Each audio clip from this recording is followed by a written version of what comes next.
দ্বীপে দেখেন দাতিরা মাছ, এটা দিয়ে আজকে দুপুরে আমরা খাবো, লাঞ্চ হবে সেই সেই সেই।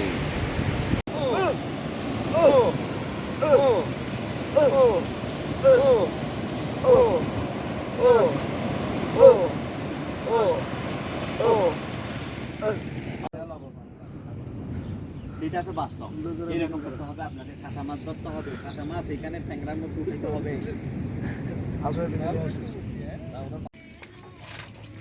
আপনারা এখন স্ক্রিনে দেখছেন শুটকি বাবা, ছুরি শুটকি বাবা, একদম ছুরি শুটকি গলার মধ্যে ঝুলিয়ে ফেলছি।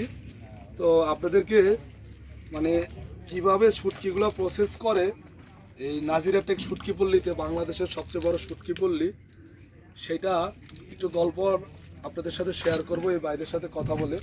কিভাবে একটু শেয়ার করে সংক্ষেপে একটু বলেন ভাই, কিভাবে আপনারা এই শুটকিটা প্রসেস করেন এখানে, বা কত মাস প্রসেস করেন এখানে? 10 মাস, 9 মাস, 10 মাস। আর প্রথম কাজটা কি হয়, এখানে মাছ আসে আপনাদের কাছে, তারপরে আপনারা মাছটা পানি দিয়ে ধোন নাকি না ধোয়া ছাড়াই?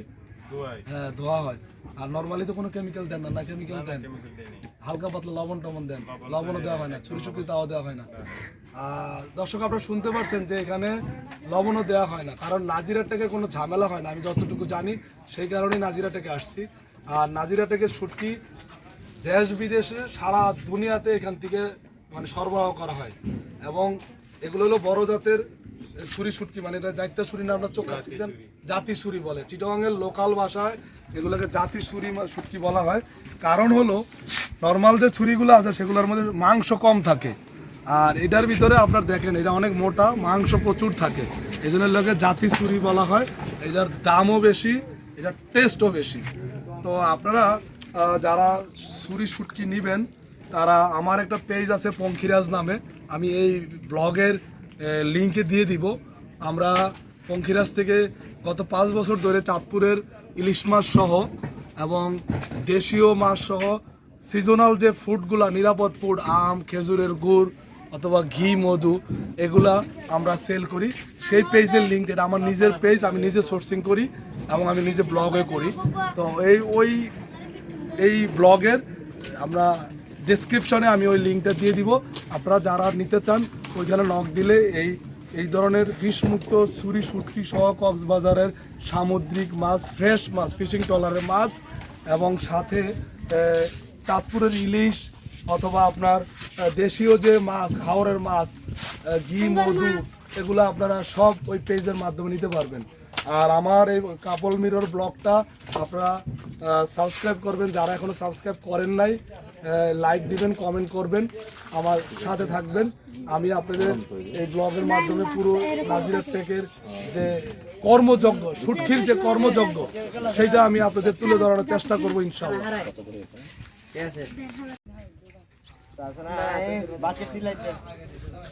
এটাকে ফাইসা শুটকি বলে। ফাইসা শুটকি আবার 2 রকমের, এটা হলো মধু ফাইসা বলতেছে, মধু ফাইসা, এটা একটু তেল তেলে থাকে, এর মধ্যে তেলওয়ালা ফাইসা মাছ। এটার টেস্ট নর্মাল ফাইসার থেকে এটা টেস্ট বেটার। এই মাছটা ভাই আপনারা কিভাবে প্রসেস করছেন বলেন তো একটু? এই শুটকিটা জাস্ট মানে পানি দিয়ে ধুইছেন?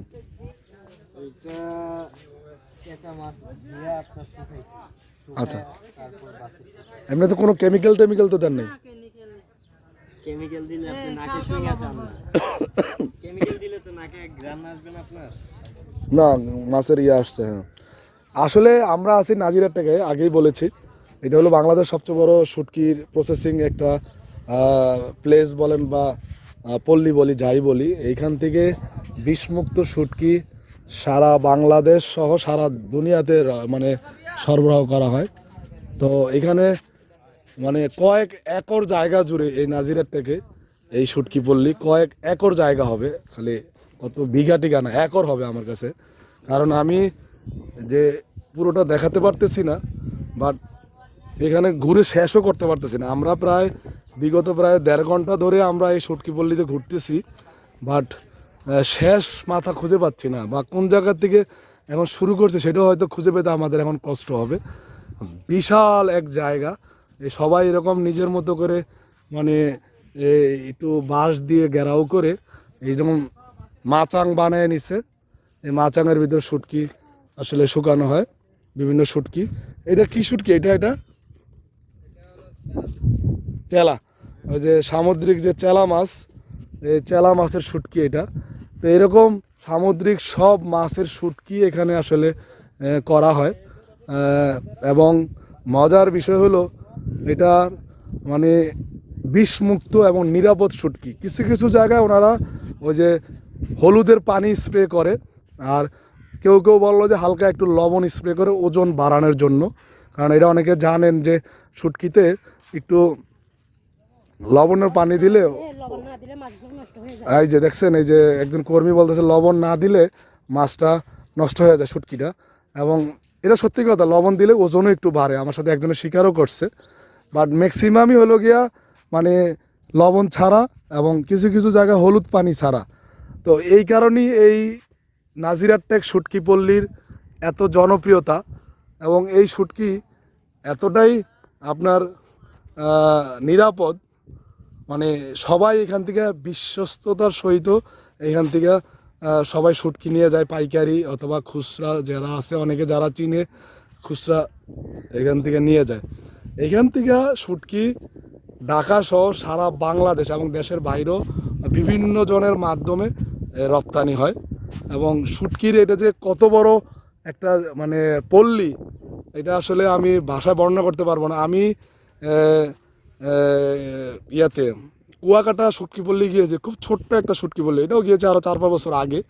বাট নাজিরারটাকে শুটকি পল্লীতে আমি এই প্রথম আসলাম, মানে অদ্ভুত এক জায়গা।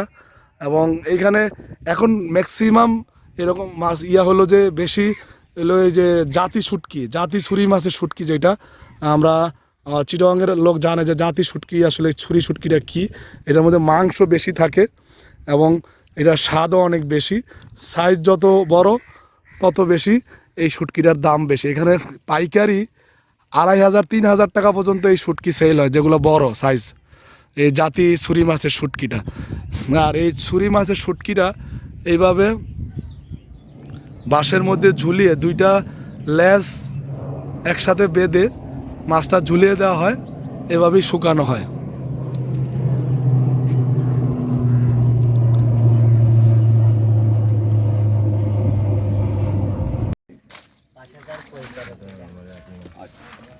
মালিকের নাম্বারটা আমাকে দাও, পরে ফোনে কথা বলবো। আর ছুরি শুটকি বছর কয়বার পাওয়া যায়? এগুলার 15 দিন পরে আর পরে সোনাদিয়া দ্বীপে চলে আসছি, এটা পুপ্পারা বলে। তো আমরা আজকে এই ভাইদের এখানে আসছি, সোনাদিয়া শুটকি মহল, শুটকি মহল আর কি ওনার ইয়ার নাম। সেখানে আমরা আজকে রাতে থাকবো, আমাদের সাথেই থাকবো। অলরেডি আমাদের শুটকি রান্না হচ্ছে, আমরা শুটকি রান্নার ব্যবস্থা চলতেছে, আর রাতে এখানেই থাকবো। আমাদের ক্যাম্প করার কথা ছিল, কিন্তু আমাদের ভুলবশত ক্যাম্প নাকি ওটা পশ্চিম পাড়ায় করে, সোনাদিয়া পশ্চিম পাড়ায়। এখান থেকে যাইতে প্রায় 3-3.5 ঘন্টা লাগবে হাঁটা পথ। তো যাই হোক, আমরা এখানে আসছি, এক ভাই আমাদের ছোট ভাই, ও আমাদেরকে অ্যারেঞ্জ করে দিচ্ছে। এখানে থাকা খাওয়া সব ব্যবস্থা এখানে হচ্ছে। আমরা টোটাল আয়োজনটা এখানে আমরা আপনাদের সাথে শেয়ার করবো ইনশাল্লাহ। আমরা এখানে আসার পরে যে শুটকি পল্লী থেকে শুটকি নিচ্ছি, ছুরি শুটকি, সেটা এক চাচা এখানে একটা মুদি দোকানের মতো ওই যে কলা বিস্কিট এগুলো নিয়ে উনি এখানে একটা দোকান সাজিয়েছে মুরব্বী। উনি রান্না করছে, ওনার ওই ঘর ওই দোকানের ভিতরে থাকা এবং খাওয়ার ব্যবস্থা। আমরা তো মানে ওনার রান্না খাওয়ার পরে এখন এই বিচে আসছি। এই আমরা এখানে আর এই বিচের বিষয় যদি আমি একটু বলি, এই বিচটা পুরা নিরিবিলি বিচ, কোনো লোক নাই। যতটুকু দেখা যায় আপনারা দেখেন যে কোনো একটা লোক কোথাও আছে কিনা, কোথাও কোনো লোক নাই বিচে। আমরা 3 জন আছি, আর স্থানীয় এই যে শুটকি যারা করে এই যে এরা আছে। আর এই যে রিয়াদ, আমাদের গাইড হলো রিয়াদ হলো আমাদেরকে আসলে রিসিভ করছে। এবং আমরা রিয়াদকে আসলে আজকের আগে চিনতাম না, 2 ঘন্টা আগে রিয়াদকে আমরা চিনতাম না। কারণ রিয়াদ আমাদের ওই ট্রলার যখন আসছে তখন গিয়ে আমাদের প্রস্তাব যে আপনারা কোথায় থাকবেন, আমার সেখানে থাকতে পারবেন, আমি আমার মালিককে বলে দিব। তো রিয়াদ খুবই ভালো একটা ছেলে, মানে আসলে আমার বলতে পারি এটা আমাদের ভাগ্য, যেমন ওকে আমরা এখানে পেয়েছি। কারণ আমি কিন্তু আগের ব্লগই আগের ইয়েতেই বলেছি যে আপনার এটা আমরা যেই জায়গা থাকার কথা পশ্চিম পারে যার সাথে কন্ট্যাক্ট করে আসছি, কিন্তু আমরা ভুল জায়গা দিয়ে আমরা নাজিরা ট্যাগ থেকে পূর্ব পারে চলে আসছি। তো ওই রিয়াদ থাকাতে আমাদের থাকার এবং খাওয়ার কোনো চিন্তা নাই। রিয়াদ ভালো একটা ছেলে। তো এই জায়গাটা আমরা আজকে এই পিছনেই যে সুটকিপল্লির যে ঘর আছে, এই যে এই ঘরের গুলার ভিতরে আমরা থাকবো। এখানে কিন্তু সুটকি অলরেডি ঝুলতেছে। তো মানে কী পরিমাণ নিরিবিলি এই জায়গা এবং কোনো লোক নাই। আমরা যারা কক্সবাজার যাই, আমি গতকাল রাতে কক্সবাজার ছিলাম, রাত্রে 1টা পর্যন্ত কক্সবাজারে ছিলাম বিচে, রাত 1টা। তো তখনও আমার কাছে মনে হয়েছে যে 4 থেকে 5 হাজার লোক বিচে আছে। এটা গতকাল বৃহস্পতিবার, আর আজকে শুক্রবার রাতে আমার ধারণা ওইখানে ওই 1টা পর্যন্ত আমার ধারণা ওইখানে 20,000 লোক থাকবে। আর ডিসেম্বরের পরে যদি ওইখানে আপনার ইয়ে করে কী বলে এটাকে, ওই মানে পরীক্ষা শেষ হয়, তাহলে দেখা যাবে যে এখানে ওই যে হঠাৎ দেখা যায় না শুক্রবার বৃহস্পতিবার বা কোনো ছুটিতে, গভর্নমেন্ট কোনো হলিডেতে একদিন মাঝখানে ছুটি থাকলে 3 থেকে 4 দিনের ছুটি পেলে দেখা যায় যে ওখানে লাখ লাখ লোক চলে আসে।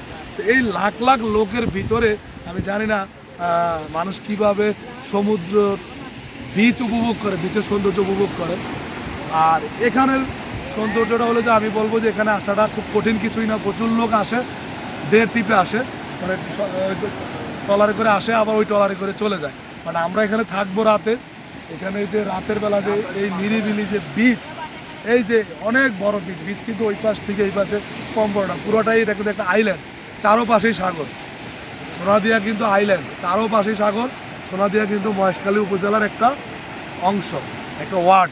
এখানে পিছনে একটা গ্রাম আছে, আমি পরে দেখাবো, কালকে সকালে যদি সময় হয় অবশ্যই দেখাবো। জাউবন আছে এখানে।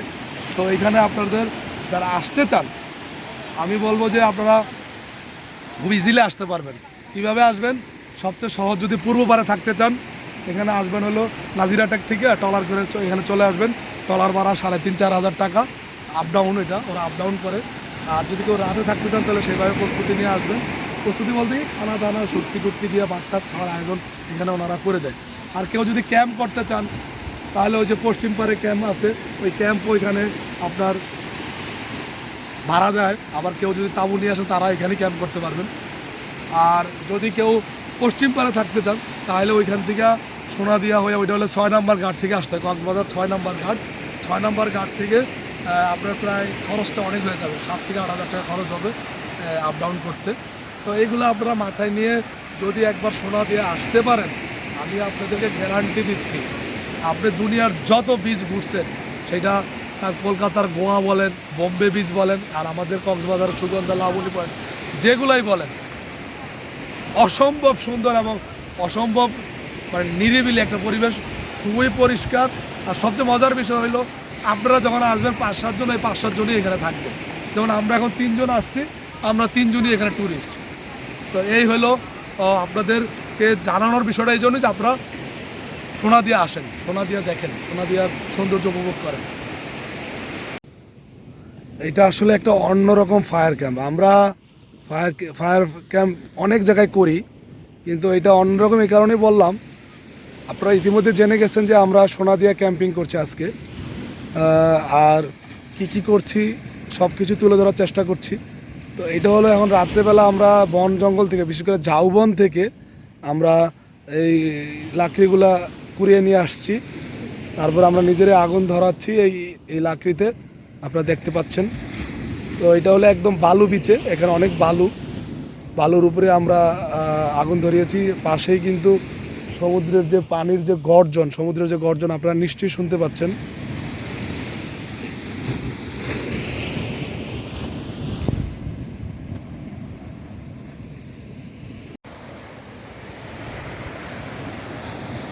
একদম আর্লি মর্নিং, যেটাকে বলা হয় মানে ফজরের পর আর কি। আমি ফজর নামাজ পড়ে এখন বিচে আসলাম।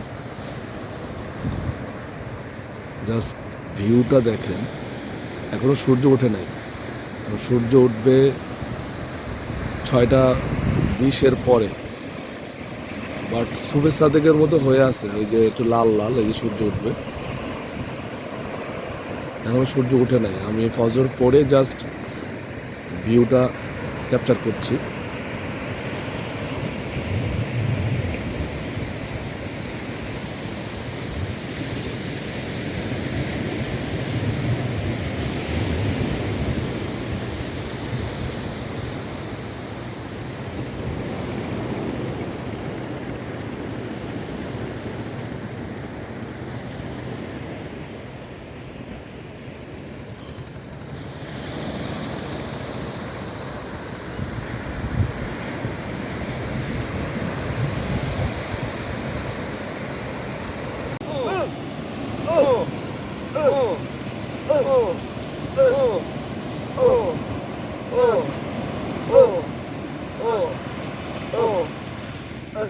আমরা ডক্টর জাহাঙ্গীর কবির স্যারের ব্যায়ামের অনুকরণে এই সোনাদিয়ার পূর্ব পারে একদম নিচের এখানে আমরা একটু ব্যায়াম করলাম।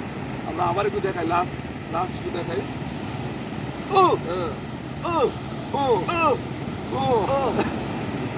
সেলফেটটা ভালো হয়।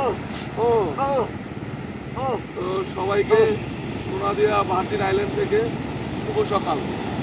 শুভ সকাল জাহাঙ্গীর কবির।